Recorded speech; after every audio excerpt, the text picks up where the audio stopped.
കേരളത്തെ കേന്ദ്രം അവഗണിക്കുന്നുവെന്നുള്ള വ്യാജ പ്രചരണം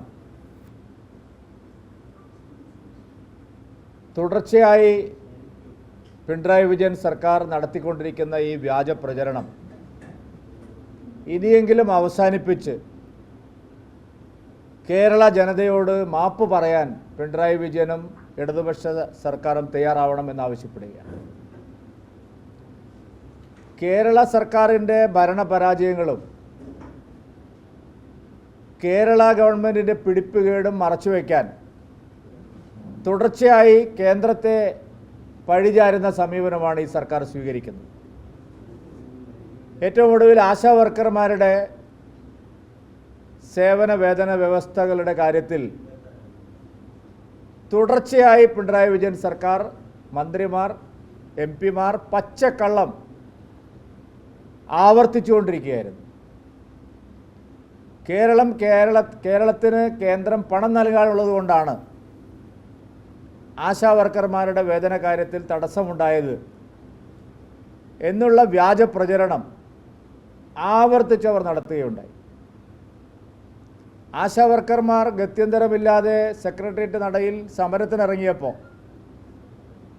അവരെ ചെന്ന് കാണാനോ അവരുടെ പ്രശ്നങ്ങൾ പരിഹരിക്കാൻ എന്തെങ്കിലും ഒരു ചർച്ച നടത്താനോ പോലും തയ്യാറാവാതെ ഞങ്ങളിതിന് ഉത്തരവാദിയേ അല്ല, എല്ലാം മോദി സർക്കാരാണ് ഉത്തരവാദി എന്നുള്ളൊരു നറേറ്റീവ് ഇവിടെ ബോധപൂർവം സൃഷ്ടിക്കുകയായിരുന്നു.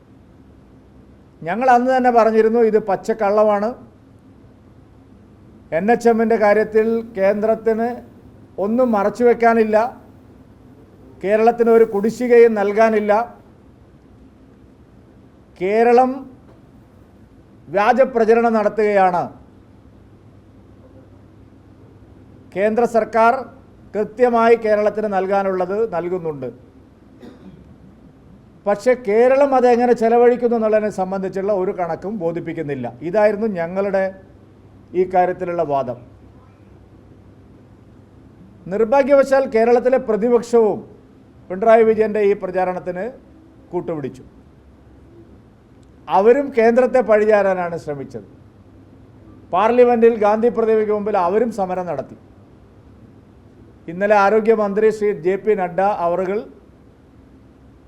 വ്യക്തമായി പാർലമെൻറ്റിൽ കേരളത്തിന് ഒരു നയാ പൈസയുടെ കുടിശ്ശികയും നൽകാനില്ല, എല്ലാം നൽകിക്കഴിഞ്ഞു, യൂട്ടിലിറ്റി സർട്ടിഫിക്കറ്റ് അടക്കം ഒരു കണക്കും അതിന് ചെലവഴിച്ച കണക്കും സംബന്ധിച്ച് കേരളം ഒരു റിപ്പോർട്ട് നൽകിയിട്ടുണ്ട്. ഇതാണ് എല്ലാ കാര്യത്തിലും നടക്കുന്നത്. തൊഴിലുറപ്പ് പദ്ധതിയുടെ കാര്യത്തിലും ഇതേ വ്യാജ പ്രചരണമാണ് കേരളത്തിൽ നടക്കുന്നത്. തൊഴിലുറപ്പ് പദ്ധതിയുടെ യൂട്ടിലിറ്റി സർട്ടിഫിക്കറ്റ് വളരെ പ്രധാനപ്പെട്ടതാണ്. തൊഴിലുറപ്പ് പദ്ധതി എവിടെയാണ് നടക്കുന്നത്, ഏതൊക്കെ സ്ഥലങ്ങളിലാണ് ജോലി പൂർത്തിയായിട്ടുള്ളത്, അതിൻ്റെ ജിയോ ഗൂഗിൾ മാപ്പ് അടക്കം ഇപ്പോൾ അപ്ലോഡ് ചെയ്ത് വിശദമായിട്ടുള്ള കണക്കുകൾ ഹാജരാക്കണം. കണക്കുകൾ ഹാജരാക്കുന്ന മുറയ്ക്കാണ് സംസ്ഥാനത്തിന് വിഹിതം വരുന്നത്.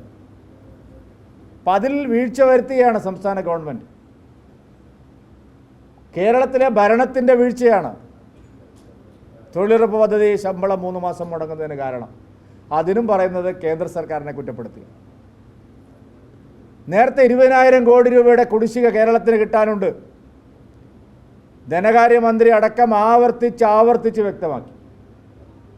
പക്ഷേ നിർമ്മല സീതാരാമൻജി പാർലമെൻറ്റിൽ വ്യക്തമായും കേരളത്തിൻ്റെ അവകാശവാദത്തെ പൊളിച്ചടുക്കി കൊടുത്തു. ഇപ്പോൾ 20,000 കോടി രൂപയുടെ കണക്ക് പറയുന്നില്ല, ഇപ്പോൾ വേറെ പല കണക്കുകളുമാണ് പറയുന്നത്.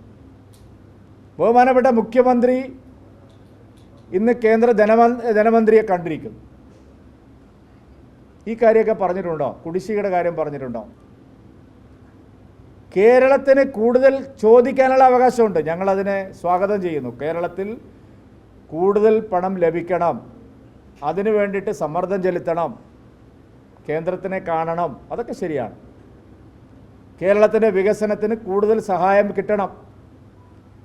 പക്ഷേ അത് ചോദിക്കുന്നതിന് പകരം കേരളത്തെ അവഗണിക്കുന്നു, കേരളത്തിന് കുടിശ്ശികയാണ്, കേരളത്തെ കേന്ദ്രം ഞെക്കിപ്പിഴിയുകയാണ് എന്ന് പറയുന്നത് ശുദ്ധമായ ഭാഷയിൽ പറഞ്ഞാൽ, മിതമായ ഭാഷയിൽ പറഞ്ഞാൽ അങ്ങേയറ്റത്തെ അന്യായമാണ്. 65,000 കോടി രൂപയുടെ ദേശീയപാത വികസനം ഇവിടെ നടക്കുന്നു. നേരത്തെ 50-50 അനുപാതം അനുസരിച്ച് പകുതി പൈസ ഞങ്ങൾ കൊടുത്തുകൊള്ളാമെന്ന് പറഞ്ഞതാണ്. ലാൻഡ് അക്വിസിഷന് പണം പകുതി ഞങ്ങൾ കൊടുക്കാമെന്ന് പറഞ്ഞതാണ്. പിന്നെ 25% കൊടുക്കുമെന്ന് പറഞ്ഞു.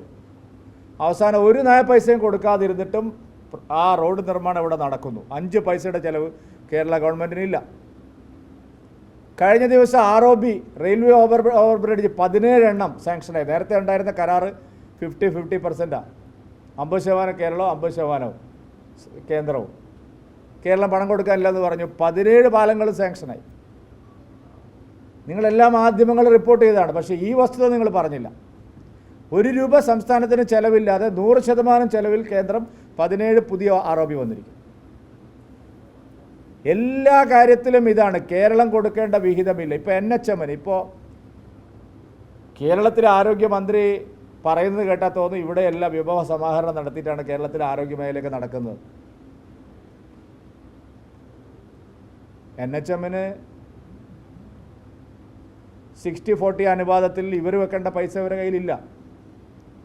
അതുകൊണ്ടാണ് കോഴിക്കോട് മെഡിക്കൽ കോളേജിലടക്കം മരുന്നില്ലാത്തത്. അതിന് കുറ്റം ആരെയാണ് പറയുന്നത്?